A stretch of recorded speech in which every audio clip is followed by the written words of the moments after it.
নমস্কার, আপনারা নিশ্চয়ই সুস্থ আছেন, ভালো আছেন।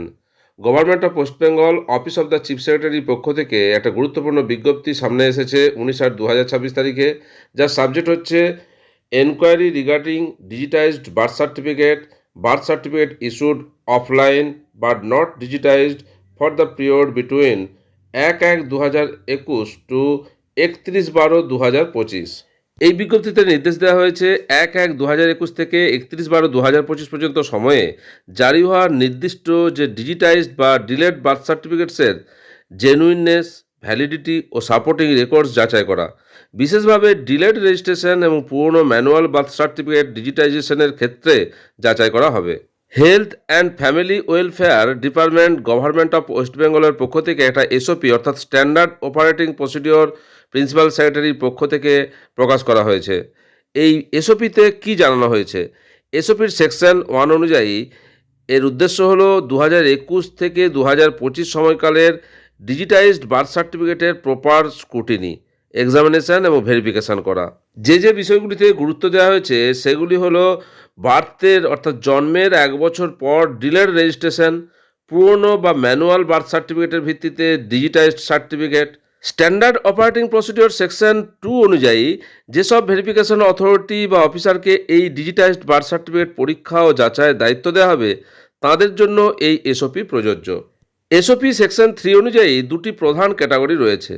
এ, delayed registration of birth beyond 1 year অর্থাৎ প্রকৃত জন্ম তারিখের 1 বছর পরে বার্থ রেজিস্ট্রেশন করা হয়েছে এমন কেস। বি, আগে থেকে থাকা ম্যানুয়াল অথবা ওল্ড বার্থ রেকর্ডের ভিত্তিতে ডিজিটাইজড সার্টিফিকেট তৈরি করা হয়েছে এমন কেস। চিফ সেক্রেটারির নির্দেশ অনুযায়ী একই সময়ে অফলাইন বার্থ সার্টিফিকেট যা এখনও ডিজিটাইজড হয়নি সেগুলিও যাচাই করা হবে। এসওপি সেকশন 4 অনুযায়ী এনকোয়ারি অফিসার, ডেপুটি ম্যাজিস্ট্রেট ও ডেপুটি কালেক্টরের নিচের পদমর্যাদার হতে পারবেন না। প্রতিটি কেস আলাদাভাবে পরীক্ষা ও যাচাই করতে হবে। সংশ্লিষ্ট সব সাপোর্টিং ডকুমেন্টস ও রেকর্ডস থরলি এক্সামিন করতে হবে। জন্মমৃত্যু তথ্য জেএমটি পোর্টাল এর তথ্য ব্যবহার করে ভেরিফিকেশন করা যাবে। প্রয়োজন হলে অরিজিনাল ফিজিক্যাল রেকর্ডস এবং সাপোর্টিং ডকুমেন্টসও পরীক্ষা করা যাবে। এসওপি সেকশন 5A অনুযায়ী ডিলেড বার্থ রেজিস্ট্রেশন বিয়ন্ড 1 ইয়ার এই ক্ষেত্রে যে বিষয়গুলি পরীক্ষা হবে সেগুলি হলো ইস্যুইং অথরিটি সংশ্লিষ্ট রেজিস্ট্রেশন ইউনিটের রেজিস্ট্রার বা সাব রেজিস্ট্রার সার্টিফিকেট জারি করেছিলেন কিনা, পারমিশন অর্ডার কম্পিটেন্ট অথরিটির পারমিশন অর্ডার ছিল কিনা, বিশেষ ক্ষেত্রে এসডিও বা এক্সিকিউটিভ ম্যাজিস্ট্রেটের ডিউলি অথরাইজড পারমিশন অর্ডার পরীক্ষা করা হবে। ই ডিস্ট্রিক্ট সিস্টেম বা অন্য কোনো অথরাইজড প্রসেসের মাধ্যমে করা ডিলেড বার্থ রেজিস্ট্রেশনের ইনকোয়ারি রিপোর্ট পরীক্ষা করা হবে। আধার কার্ড, ভোটার আইডেন্টি কার্ড বা রেশন কার্ড ইত্যাদির মধ্যে যে কোনো একটি বা একাধিক ডকুমেন্ট পরীক্ষা করা হবে আইডেন্টিটি প্রুফ হিসাবে। প্রুফ অফ বার্থ অর্থাৎ জন্মের প্রমাণ হিসাবে ফর্ম 1 বার্থ রিপোর্ট অথবা অ্যাডমিসেবল সাপোর্টিং ডকুমেন্টস যেমন গভর্নমেন্ট হসপিটালের ক্ষেত্রে হসপিটাল ডিসচার্জ রেকর্ড বা সার্টিফিকেট ইত্যাদি পরীক্ষা করা হবে। পুরনো ম্যানুয়াল বার্থ সার্টিফিকেট ডিজিটাইজড করা হলে কি তথ্য যাচাই হবে? এসওপি সেকশন 5B অনুযায়ী digitise certificate of old birth certificates এর ক্ষেত্রে যে তথ্যগুলো যাচাই করা হবে সেগুলো হলো ইস্যুইং অথরিটি সংশ্লিষ্ট রেজিস্ট্রার বা সাব রেজিস্ট্রার সার্টিফিকেট জারি করেছিলেন কিনা, ওল্ড বার্থ সার্টিফিকেট অফিসে সংরক্ষিত অরিজিনাল অথবা ম্যানুয়াল বার্থ সার্টিফিকেটের রেকর্ডের সঙ্গে মিলিয়ে দেখা হবে। আইডেন্টিটি প্রুফ হিসাবে Aadhaar card, voter card, ration card ইত্যাদির মধ্যে যে কোনো একটি অথবা একাধিক ডকুমেন্ট পরীক্ষা করা হবে। এসওপি সেকশন 6 অনুযায়ী কিভাবে এই ভেরিফিকেশন প্রসিডিওর হবে? ভেরিফাইং অফিসার জেএমটি পোর্টাল অর্থাৎ জন্মমৃত্যু তথ্য এই পোর্টালে থাকা রিলিভেন্ট অ্যাপ্লিকেশান ও সার্টিফিকেট ডিটেলস পরীক্ষা করতে পারবেন। পোর্টালের তথ্য, সাপোর্টিং ডকুমেন্টস ও সংশ্লিষ্ট রেকর্ডসের সাথে ক্রস ভেরিফাই করবেন। প্রয়োজন হলে অরিজিনাল ফিজিক্যাল রেকর্ডস অথবা ডকুমেন্টস পরীক্ষা করবেন।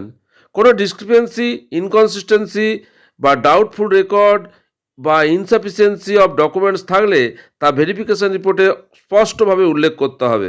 প্রেসক্রাইবড চেকলিস্ট ফরম্যাটে ভেরিফিকেশন রিপোর্ট জমা দিতে হবে। ভেরিফিকেশনের পর প্রতিটি অর্থাৎ ইন্ডিভিজুয়াল বার্থ সার্টিফিকেটের স্পষ্টভাবে কিছু তথ্য উল্লেখ করতে হবে। জেনুইন, প্রকৃত অথবা সঠিক, নন জেনুইন, প্রকৃত নয়, আর ইররেগুলার, নিয়ম বহির্ভূত, যে ক্ষেত্রে যেমন হবে তা পরিষ্কারভাবে উল্লেখ করতে হবে। সার্টিফিকেট জারি করা কর্তৃপক্ষের কম্পিটেন্স ও জুরিডিকশন ছিল কিনা এবং সাপোর্টিং ডকুমেন্টসের অথেন্টিসিটি ও ভ্যালিডিটি সঠিক কিনা এসব যাচাইয়েরই অংশ। 1/1/2021 থেকে 31/12/2025 মধ্যে জারি হওয়া কিন্তু এখনও ডিজিটাইজড হয়নি অর্থাৎ অফলাইন বার্থ সার্টিফিকেটের ক্ষেত্রেও একইভাবে সংশ্লিষ্ট রেজিস্ট্রার ও সাপোর্টিং রেকর্ডস পরীক্ষা করতে হবে।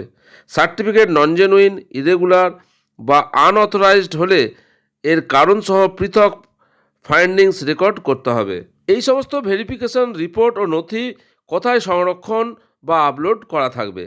চিফ সেক্রেটারির নির্দেশ অনুযায়ী ভেরিফিকেশন বা ইনকোয়ারির ফাইন্ডিংসের সংশ্লিষ্ট ডকুমেন্টস জন্মমৃত্যু তথ্য জেএমটি পোর্টালে আপলোড করতে হবে। এসওপি সেকশন 7 অনুযায়ী ভেরিফাইং অফিসারের দায়িত্ব উল্লেখ করা হয়েছে। সমস্ত রিলিভেন্ট রেকর্ডস অথবা ডকুমেন্টসের প্রপার স্ক্রুটিনি ও ভেরিফিকেশন করতে হবে।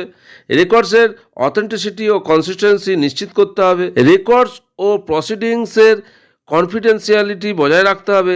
নির্ধারিত সময়ের মধ্যে ভেরিফিকেশন রিপোর্ট জমা দিতে হবে। এসওপি সেকশন 8 অনুযায়ী ভেরিফিকেশনের সমস্ত রিপোর্টস, অবজারভেশন, সাপোর্টিং ডকুমেন্টস সঠিকভাবে ডিজিটাল অথবা ফিজিক্যাল ফর্মে সংরক্ষণ করতে হবে যাতে ভবিষ্যতে রেফারেন্স, অডিট ও অ্যাডমিনিস্ট্রেটিভ কাজে ব্যবহার করা যায়। চিফ সেক্রেটারির এই বিজ্ঞপ্তি অনুযায়ী রুরাল এরিয়াতে বিডিও, আরবান এরিয়াতে এসডিও, প্রয়োজন হলে বিডিও অথবা এসডিও ইনকোয়ারি টিম গঠন করতে পারবেন। এই ভেরিফিকেশন 2026 সালের সেপ্টেম্বরের মধ্যেই সম্পূর্ণ করতে হবে। কোনো একটি বার্থ সার্টিফিকেট এই ভেরিফিকেশনের আওতায় পড়েছে মানে সেটা ফেক বা ইনভ্যালিড এমন মনে করার কোনো কারণ নেই। সংশ্লিষ্ট রেকর্ডস, সাপোর্টিং ডকুমেন্টস ও পোর্টালের তথ্য যাচাই করার পরই সার্টিফিকেটটি জেনুইন না নন জেনুইন না ইরেগুলার এই হিসাবে চিহ্নিত হবে।